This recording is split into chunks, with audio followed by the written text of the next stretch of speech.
विशेष धम्म देशना भिक्षु संघ वर्षावास के मंगल अवसर पर विशेष धम्म देशना आज दिनांक 12 अक्टूबर 2020। ये विशेष धम्म देशना हम मूल पाली त्रिपिटक के ग्रंथों से हम देते हैं। जिस त्रिपिटक के ग्रंथों में तथागत भगवान बुद्ध की मूल वाणी, ओरिजिनल वाणी वहां संग्रहित है, जो तथागत बुद्ध ने बुद्ध बनने के बाद जीवन भर जो सद्धम्म सिखाया, उस सद्धम्म को भिक्षु संघ ने और उपासक उपासिकाओं ने सभी के प्रयासों से उन्हें त्रिपिटक के रूप में संभाल के रखा है। 2600 साल से ये बुद्ध वाणी आज त्रिपिटक में जीवित है और उन्हीं ग्रंथों के आधार पर हम ये धम्म देशना देते हैं। चिरं तिष्ठन्तु सद्धम्मो लोको हुन्तु सुखी सदा। पवित्र मंगलमय सद्धम्म इस धरती पर, इस पवित्र पावन धरती पर दीर्घ काल तक टिका रहे, दीर्घ काल तक बना रहे और सद्धम्म को जानकर, उसे सुनकर, उस पर चिंतन मनन करके लोग उस रास्ते पर चलकर अपना कल्याण साधे, अपना मंगल करे। यही भावना तथागत भगवान बुद्ध के महाकरुणामय हृदय में थी और उसी करुणा भावना से तथागत बुद्ध ने ये अनंत सुख देने वाला मंगल कारक सद्धम्म सिखाया और बहुत बहुत लोगों का कल्याण हुआ। आज त्रिपिटक का एक ग्रंथ अंगुत्तर निकाय, इसके एक सूत्र पर हम थोड़ी चर्चा करेंगे। जो मूल ग्रंथ है, मूल ही मैं पढ़ता हूं, उस पर चर्चा करेंगे। मनसी कार सूत्र। अथ को आयस्मा आनंदो येन भगवा तेनुपसंकमी उपसंकमित्वा भगवंतं अभिवादित्वा एकमंतं निषिधि एकमंतं निषिन्नो खो आयस्मा आनंदो भगवंतं एतदवोच। एक बार जब तथागत बुद्ध श्रावस्ती के विहार में रुके हुए थे तो आनंद ये भगवान बुद्ध के पास चले गए और जाकर बुद्ध को वंदना करके एक बाजू में बैठकर फिर बुद्ध को पूछने लगे। ये पूछने लगे, क्या पूछने लगे? सियानुखो बनते भिक्षुनो तथा रूपो समाधि पटी लाभो यथा न चक्षुं मनसी करेय न रूपं मनसी करेय न सोतं मनसी करेय न सद्दं मनसी करेय न घानं मनसी करेय न गंधं मनसी करेय न जिह्वं मनसी करेय न रसं मनसी करेय न कायं मनसी करेय न फोट्टभं मनसी करेय न पथविं मनसी करेय न आपं मनसी करेय न तेजं मनसी करेय न वायं मनसी करेय।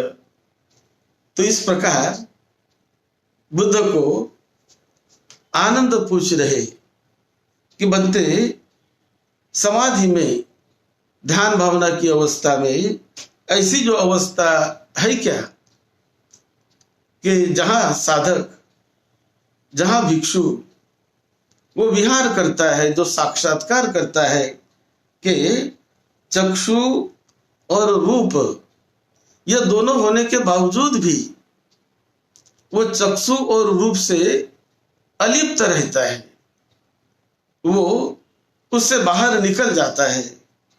उसी प्रकार शब्द और कर्ण इंद्रिय ये दोनों होने के बावजूद भी वो उससे अलिप्त हो जाता है, उससे निकल जाता है।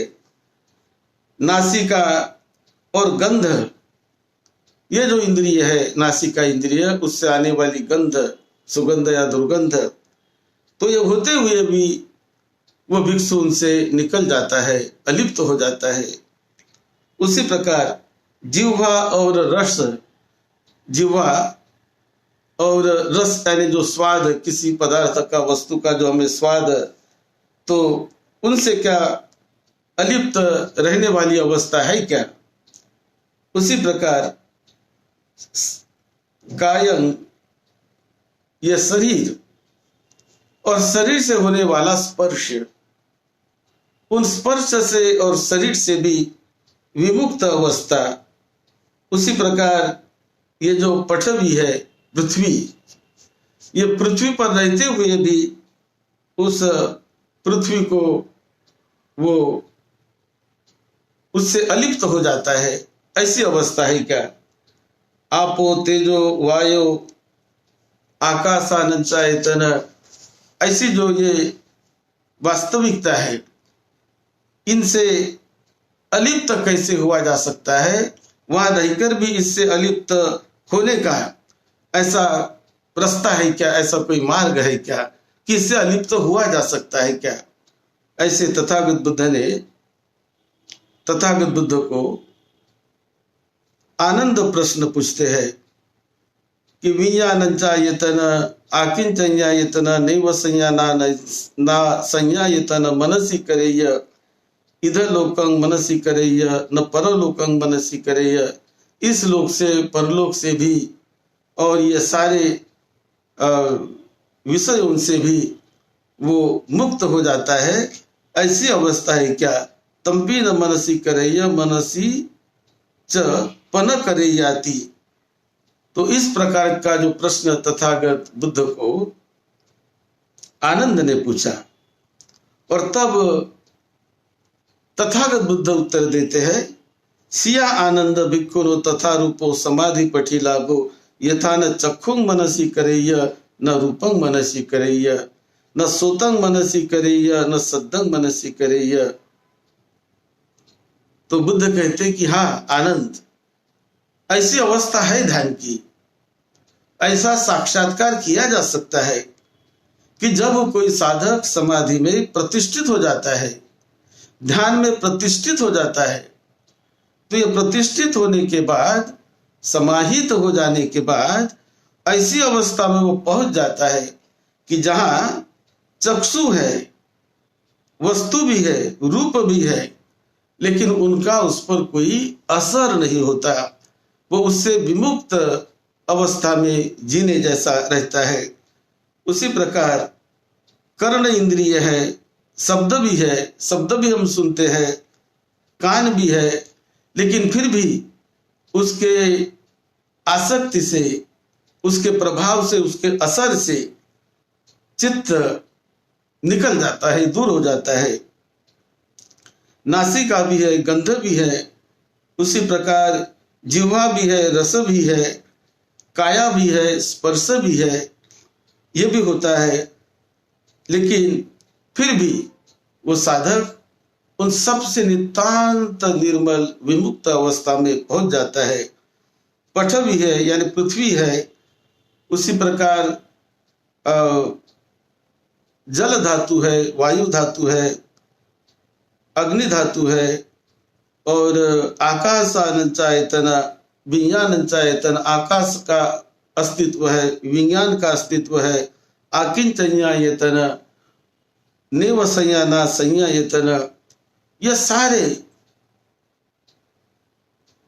सभी लोगों में विहरते हुए भी चित्त उनसे विमुक्त कैसे हो जाता है और कैसे वो विमुक्ति का, उससे अलग थलग रहने का वो कैसे साक्षात्कार करता है और वो साक्षात्कार करके पूरी तरह विमुक्ति का आनंद वो साधक लेता है, निर्वाण का आनंद लेता है। तब तथागत बुद्ध बताते हैं, इदानंद भिक्खु एवं मनसी करोति एतं संतं एतं पनितं यदिदं सब्ब संखार समथो सब्बु पदी पटी निसग्गो तन्नाखयो विरागो निरोधो निब्बानंति। आनंद जो साधक ऐसा मन में संकल्प करता है, मन को इस अवस्था में पहुंचाता है कि सारे संखार ये अनित्य है, परिवर्तित है, बदलने वाले हैं, कोई भी नित्य नहीं रहने वाले हैं। सभी प्रकार के जो विकार है, सभी प्रकार के जो भी निर्माण होने वाले भाव है, वो सारे भाव, मनोभाव वो भी नष्ट होने वाले हैं, परिवर्तित होते रहते हैं, बदलते रहते हैं। उसी प्रकार पूरी तरह वो अपने तन्नखयो विरागो निरोधो, जो तृष्णा होती है, तृष्णा का नामो निशान नहीं रहता है। पूरी तरह तृष्णा का जिसने क्षय कर लिया, उन्हें क्षीण कर लिया, उनसे वो मुक्त हो गया और उसका निरोध कर दिया, विरोध कर दिया, निरोध कर दिया और निब्बान का जीते जी जिन्होंने साक्षात्कार कर लिया, उसके अवस्था को जान लिया, समझ लिया, तो वो नितांत निर्मल अनंत मंगलमय सुखमय ऐसी अवस्था में जीता है। और ऐसा है, ऐसा होता है, इसे कंफर्म किया तथागत भगवान बुद्ध ने। और आनंद को बहुत उसका समाधान हुआ, बहुत अच्छा लगा जो उनके मन में ये बात आई थी। तो वो तथागत बुद्ध को जाकर उन्होंने पूछा। इसी प्रकार और भी दूसरा भी सूत्र इसके साथ जुड़ा है कि आनंद तथागत बुद्ध के पास गए और बुद्ध के पास जाकर बुद्ध को पूछ रहे, ये दूसरे विषय में बुद्ध यहाँ पर बुद्ध को पूछ रहे, आनंद स्यानुखो बनते भिक्षुनो तथा रूपो समाधि पटी लाभो यथा नेव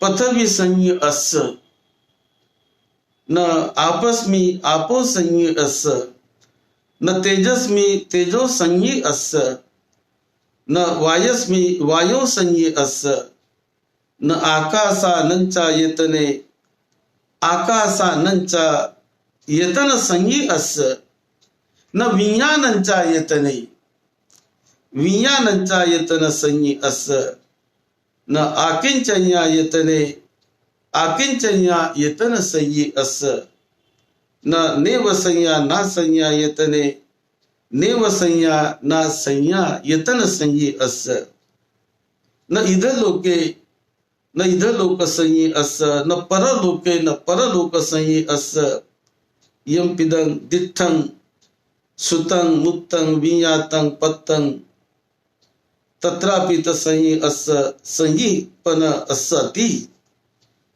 तो ये ऊपर के ऊंचे ऐसे ध्यान के बारे में तथागत बुद्ध को पूछते हैं कि ऐसी ध्यान की अवस्था में साधक रहता है कि वो पृथ्वी पर रहते हुए भी वो पृथ्वी के संज्ञा से अलिप्त हो जाता है। उसी प्रकार वो जल के संज्ञा से अलिप्त हो जाता है, वायु के संज्ञा से अलिप्त हो जाता है, आकाश के संज्ञा से उससे भी वो अलिप्त हो जाता है और विज्ञान संज्ञा वो भी उससे भी अलिप्त हो जाता है, विज्ञान से भी वो मुक्त हो जाता है, अलिप्त हो जाता है। नेव संज्ञा ना संज्ञा यतन उससे भी वो मुक्त हो जाता है। ये ध्यान की अवस्था है, चित्त की अवस्था है। उसी प्रकार आकिंचन्या यतन उससे भी वो मुक्त हो जाता है। न इधलोके संये न परलोके संये। वो इस लोक की संज्ञा भी यानी परसेप्शन भी अपने मन में उसका भी नहीं परसेप्शन करता, उसकी भी संज्ञा वो ज्ञान नहीं बनाए रखता, उससे भी वो मुक्त हो गया। न परलोक संज्ञे, परलोक के बारे में भी वो संज्ञा नहीं रखता। तो इस प्रकार से आकाश के प्रति, उसके प्रति भी वो कोई आसक्ति नहीं रखता। तो पूरी तरह नितांत निर्मल मन को बनाकर साधक उसका साक्षात्कार करता है, उसका आनंद लेता है। वो अपने सारे शरीर से भी बाहर, जैसे चक्षु है, जिह्वा है, कान है, इंद्रिय है, ये इंद्रियों से भी बाहर वो निकल जाता है। तो ये चित्त का जो विशेष वास्तव्य है, विशेष उसका स्वभाव है, परम मुक्त होने का उसका साक्षात्कार साधक कैसे करता है, और वो साक्षात्कार करके वो जीते जी परम मुक्ति की अवस्था कैसे वो प्राप्त करता है। इस पर तथागत बुद्ध ने ये बहुत ही सुंदर ये बताया कि मन और शरीर ये कैसे अलग अलग होते हैं, वो एक नहीं है। जिस प्रकार हम लोग मानते हैं शरीर और मन को विशेष रूप से न जानने के कारण, उसका विश्लेषण न करने के कारण, उसे ठीक से जानने की दृष्टि, प्रज्ञा दृष्टि, दिव्य दृष्टि, डिवाइन आई न निर्माण करने के कारण सामान्य लोग, सामान्य आदमी हम उसमें ऐसे बने रहते हैं, ऐसे लगे रहते हैं कि शरीर और मन को भी एक जैसा हम समझने लगते हैं कि एक ही है, ऐसा समझने लगते हैं। लेकिन तथागत बुद्ध की शिक्षा में ये एक नहीं, बल्कि नामंच रूपंच, नाम यानी माइंड, विज्ञान जिसे कहते हैं नाम, रूप यानी मैटर, मटेरियल, ये जो भौतिक शरीर, इसे कहते रूप। नामंच रूपंच, ये नाम अलग चीज है, रूप अलग चीज है, लेकिन ये साक्षात्कार करने पर ये दोनों अलग अलग समझ में आने लगते हैं। और जब साधक उस अवस्था में जाता है, उस सूक्ष्म अवस्था में, तो वहां जाने के बाद वो उस अवस्था का साक्षात्कार करता है जो कल्पनातीत है, जो केवल साक्षात्कार ही उसका हो सकता है, शब्दों में उसका वर्णन नहीं हो सकता, कोई शब्द उसके वर्णन के लिए नहीं है। अनंत विमुक्ति, अनंत निर्मलता, अनंत परिशुद्धि, ऐसी अवस्था का साक्षात्कार साधक करता है, वो भिक्षु करता है, और परम आनंद को वो पाता है। जिस प्रकार जो लोटस का पत्ता होता है, लोटस के पत्ते पर यदि 2 बिंदु गिर जाए तो पत्ता तो है, वहां पर 2 बिंदु भी है, लेकिन 2 बिंदु उस लोटस के पत्ते पर, उस कमल के पत्ते पर वो चिपकता नहीं, वो वहां बैठता नहीं। लेकिन किसी दूसरे पत्ते पर यदि 2 बिंदु गिर जाए तो जल वहां बिखरता है, वहां चिपके रहता है। लेकिन लोटस के पत्ते पर 2 बिंदु गिरा भी तो चिपकता नहीं, वो वहां बैठ के रहता नहीं, वो झट से गिर जाता है। दोनों अलग अलग हो जाते हैं, एक नहीं मिलते, एक साथ नहीं रह सकते। इसी प्रकार साधक ऐसी अवस्था में पहुंचता है, भिक्षु ऐसी अवस्था में पहुंचता है कि मन पूरी तरह अलग, शरीर पूरी तरह अलग। वो शरीर के साथ मन और शरीर दोनों एक साथ रहते ही, जीते हुए भी वो एक साथ का भी साक्षात्कार करता है और उनसे विमुक्ति का भी साक्षात्कार करता है। ये ज्ञान, ये ध्यान, ये साक्षात्कार जो तथागत बुद्ध ने सिखाया, वो बहुत ही अप्रतिम, बहुत ही ऊंचा और बहुत ही कल्याणकारक है। ये केवल बातें करने की बात नहीं, केवल मानने की बात नहीं, तो साक्षात्कार करने का रास्ता भी तथागत बुद्ध ने बताया और करोड़ों करोड़ों लोगों ने उसका साक्षात्कार करके अपने जीवन को उन्होंने धन्य किया। और दोनों का फर्क क्या है, क्या डिफरेंस है दोनों में, क्या तफावत है दोनों में, इसे भी वो जान पाए, समझ पाए। और जब तथागत बुद्ध मैटर की बात करते हैं, ये शरीर की, तो यह शरीर यह भी परिवर्तित होने वाला है, यह भी बदलने वाला है, लेकिन शरीर का एक अपना अलग स्वभाव है, अपना अलग धर्म है, शरीर का अलग स्वभाव है, अलग उसका नेचर है, वो बदलता है, लेकिन बड़े तेज गति से बदलता है। लेकिन उससे भी अधिक तेज गति से ये चित्त बदलता है, ये माइंड बदलता है, कि जिसको पकड़ना बड़ा ही कठिन, बड़ा ही मुश्किल होता है। और जब दोनों की कंपैरिजन जब तथागत बुद्ध ने की, तुलना जब दोनों की तथागत बुद्ध ने की, और तथागत बुद्ध बताते हैं कि दोनों की तुलना करते समय ये जो माइंड है, चित्त है, ये चित्त तो हमें दिखता नहीं, जैसे शरीर हमें दिखाई देता है, हमारे हाथ पांव, ये इंद्रिय, कान, नाक, आंखें, ये सारे हमें दिखाई देते हैं, लेकिन शरीर नहीं दिखाई देता। शरीर दिखाई देता है, लेकिन माइंड, मन, वो मन नहीं दिखाई देता है, वो दिखता नहीं, लेकिन उसकी अनुभूति होती है, उसका अस्तित्व है, उसे जाना जा सकता है, उसे अनुभव किया जा सकता है। आंखों से न देखते हुए भी, कान से हम मन को नहीं सुनते, आंखों से नहीं देखते, जिह्वा से मन का स्वाद हम नहीं लेते, लेकिन फिर भी उसका अस्तित्व है, उसकी अनुभूति होती है, और वो अनुभूति उसकी हो जाना और उस अनुभूति से भी बाहर निकल जाना, और केवल मन की जो परम नितांत निर्मल अवस्था का बोध हो जाना, साक्षात्कार हो जाना, ये बहुत ही ऊंचा मार्ग तथागत बुद्ध ने सिखाया, जिससे जो उसमें जो सुख है, आनंद है, उसकी तुलना और भी किसी सुख से नहीं की जा सकती। वो तो इंद्रियातीत अवस्था, beyond the mind and matter जिसे कहते हैं, इंद्रियातीत अवस्था का केवल बोध किया जा सकता है, केवल साक्षात्कार किया जा सकता है, उसमें केवल विचरण किया जा सकता है, उसका अनुभव, अनुभूति की जा सकती है। और दोनों का डिफरेंस भी समझ में आता है।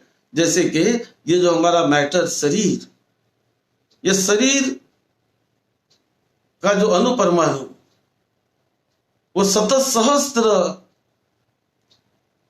करोड़ बार ये शरीर का अणुपरमाणु बदल जाता है। उसे वैज्ञानिकों ने भी सिद्ध किया, और कोई भी ऐसा एटम स्थिर नहीं, ये वैज्ञानिकों ने आज सब प्रयोग सिद्ध किया है। लेकिन जो मन है, ये मन उससे भी तेज गति से बदलने वाला है, बहुत द्रुत गति से, बहुत रैपिडली वो चेंज होता है, बदलते रहता है। उसकी गति इतनी ज्यादा है कि गति के बारे में तथागत बुद्ध कहते हैं, अभिधम्म में बुद्ध सिखाते हैं कि ये मन मैटर से 7 गुना तेजी से बदलता है, 7 गुना अधिक उसकी रफ्तार है, इतने तेज गति से ये माइंड बदलता है। जबकि एक अणुपरमाणु बदलने के लिए जो समय लगता है, उससे 7 गुना और भी तेजी से, और भी अधिक ये माइंड बदलता है। तो माइंड की रफ्तार बहुत अधिक है, वो बड़े तेजी से बदलता है। ये मैटर की रफ्तार, मैटर में भी परिवर्तन होता है, बदल होता है, लेकिन उसकी रफ्तार धीमी है दोनों की तुलना में। जैसे उदाहरण के तौर पर देखा जाए तो जैसी एक कार 100 किलोमीटर रफ्तार से चल रही हो तो और उससे 7 गुना अधिक कोई दूसरा यान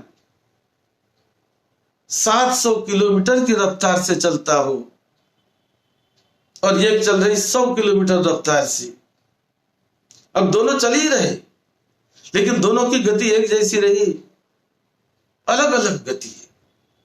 और अलग गति होने से ये कार की गति जो कम है तो कम गति वाली ये कार कभी माइंड को पकड़ नहीं सकती, क्योंकि माइंड की तो गति बहुत तेज है, पकड़ नहीं सकती।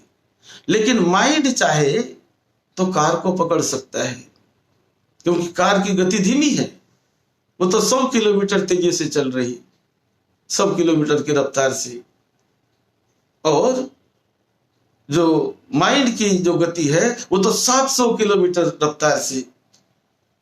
तो 700 किलोमीटर रफ्तार से चलने वाला जो यान या जो माइंड, वो कार को आसानी से पकड़ सकता है, कार पर वो नियंत्रण कर सकता है,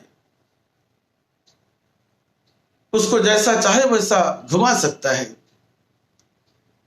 लेकिन ये बॉडी मैटर उस पर नियंत्रण नहीं कर सकता है, क्योंकि उसकी रफ्तार उतनी नहीं है, उसकी शक्ति उतनी नहीं है, उसकी रफ्तार धीमी है। लेकिन माइंड की रफ्तार वो अधिक होने से वो माइंड कंट्रोल कर सकता है बॉडी को। ऐसे सूक्ष्म अवस्था का भी वर्णन तथागत बुद्ध ने अभिधम्म पिटक में किया, और किस प्रकार ये माइंड बदलता है, कैसी उसकी रफ्तार है, और कैसे माइंड शरीर को कैसे कंट्रोल कर सकता है, और कैसे उसको परिशुद्ध निर्मलता की दिशा में शरीर भी चलता है और माइंड भी चलता है। माइंड स्वयं वो भी कैसे निर्मल होकर परिशुद्धि का साक्षात्कार करता है। वो मार्ग बड़ा अभिनव, बड़ा अजूबा, ऐसा रास्ता तथागत बुद्ध ने बताया। और इसी में ही बुद्ध की विशेषता है कि शरीर के साथ रहते हुए भी कैसे मुक्ति का आनंद, मुक्ति का जीवन जिया जाए, चित्त के साथ रहते हुए भी कैसे मुक्ति का जीवन जिया जाए। जैसे और उदाहरण के तौर पर समझिए कि एक कोई जिसे फ्रॉग कहते हैं, यानी बेडूक, फ्रॉग। तो ये जो फ्रॉग ये जब कुएं में है तो कुएं में करीब 30 फुट 40 फुट पानी कुएं में भरा है, लेकिन ये जो फ्रॉग है तो वो पानी के ऊपर ही तैरता है, उसका सर ऊपर है, वो नीचे भी जा सकता है लेकिन ऊपर भी आ सकता है, पानी में रहकर भी उसका सिर पानी के ऊपर भी वो रख सकता है। इसी प्रकार चित्त बॉडी के साथ भी रह सकता है और बॉडी के ऊपर भी, उसके बाहर भी जाकर वो अपने विशेष जगत में, अपने विशेष स्वभाव में, विशेष अवस्था में विचरण कर सकता है। ये रास्ता तथागत बुद्ध ने सिखाया। ये मार्ग उच्चतम ध्यान का मार्ग, एक एक स्टेप आगे चलते चलते चलते चलते उस अवस्था तक कैसे चित्त पहुंचे, कैसे अनंत परम मुक्ति का वो साक्षात्कार करे और धन्य धन्य करे अपने मनुष्य जीवन को, धन्य धन्य करे अपने आप को, अपने जीवन को। इतना ऊंचा मार्ग तथागत बुद्ध ने ये ध्यान भावना के, समाधि के नाम से, ध्यान भावना के नाम से, विपश्यना के नाम से, जो आगे बढ़ते बढ़ते आनापान सती के द्वारा, आनापान सती से शुरुआत करके आगे बढ़ते बढ़ते विपश्यना, और उसके आगे जाते जाते जाते जाते और भी अनंत अनंत ऐसे मुक्तमय अवस्था का साक्षात्कार करने का महान कल्याणकारी, महान सुखदायक, सारे जीवन का उद्धार करने वाला और परम मुक्ति का वर्तमान में ही साक्षात्कार कराने वाला मार्ग तथागत बुद्ध ने सिखाया। और यही तथागत बुद्ध की विशेषता है, यही उनकी विशेष शिक्षा है जो अन्य जगह पर नहीं मिलेगी, अन्य जगह पर नहीं मिलेगी। जब आनंद को बुद्ध ने ये बताया तो आनंद बड़े प्रभावित, बड़े संतुष्ट हुए। उनके साथ भिक्षु भी थे, सभी बड़े संतुष्ट हुए और साधुवाद दिया और बहुत अच्छा वो ज्ञान उनको, इन प्रश्नों का उत्तर तथागत बुद्ध ने दिया। उन्हें उसका बड़ा आनंद भी आया और बहुत समाधानी होकर वो बुद्ध को वंदन करके सब चले जाते हैं और बुद्ध को साधुवाद देते हैं, धन्यवाद मानते हैं। यही ये दोनों सूत्र में अंगुत्तर निकाय में आया है। आप सबको निरोगत्व मिले, लंबी उम्र मिले, सुख शांति मिले, आपके परिवार के छोटे बड़े सभी को सुख शांति मिले, निरोगत्व मिले, यही हम मंगल मैत्री भेजते हैं। यही मंगल कामना के साथ सद्धम्म की सेवा में, आपकी सेवा में डॉक्टर भदंत राहुल बोधी महाथेरो, आप सबका मंगल हो।